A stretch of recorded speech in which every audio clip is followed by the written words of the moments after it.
অপুকে use করে একটা দল নিজেদের স্বার্থ হাসিল করতে চাইছে কাউকে দাবানোর জন্য, এবং এটা তো সবার কাছে ক্লিয়ার কোন দল সেটা তো আমি বলতে পারবো না, তাই না? হ্যাঁ, এখন আমি আপনাদেরকে বলতেছি যে 31 তারিখ রাত 11:30টার পর থেকে 7টা পর্যন্ত ওকে যে বন্দি করে রাখলো, ওইখানে ওর যে স্বীকারোক্তি নিল, এই স্বীকারোক্তিটা নিল কারা? এবং গোপীবাগ কার বাসা? গোপীবাগ কার বাসা? ইশরাক ভাইয়ের বাসা না? এবং অপুকে তো ইশরাক ভাইয়ের বাসার সামনে থেকেই ধরছে, এবং আপনারা দেখেন কয়েকটা ছবি টবি ঘুরে বেড়াচ্ছে, এগুলো তো সব ইশরাক ভাইয়ের বাসাতেই। তো এখানে তো বলার সন্দেহর কিছু নাই যে অপুকে নিয়ে ইশরাক ভাই জোরপূর্বক এগুলো করাইছে।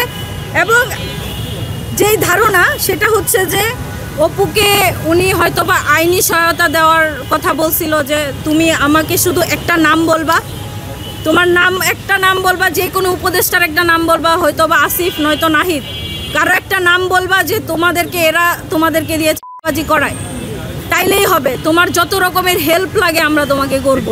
আপনার ধারণা এরকম হতে পারে? জি জি, ভিডিওতে বলছে 26 তারিখের পর প্রতিনিয়ত আপনার সঙ্গে কথা হতো, তখন তিনি আপনাকে কি বলছেন? তখন না উনি বলছে যে আমি পুরাপুরি ফেসে গেছি, এটা আমি বুঝতেই পারি না, আমি নিজে যা ওইখানে এইরকম সিচুয়েশনে পড়া যাব, আমি জানতামই না যে ওইখানে রিয়াদ টাকা নিতে গেছে বা ওই আঙ্কেলও আইসা রিয়াদকে টাকা দিবে, এগুলো অপু জানতোই না। অপু গেছে শাম্মী আহমেদকে ধরার জন্য, এটাই ওর উদ্দেশ্য, আর কোনো উদ্দেশ্য ছিল না।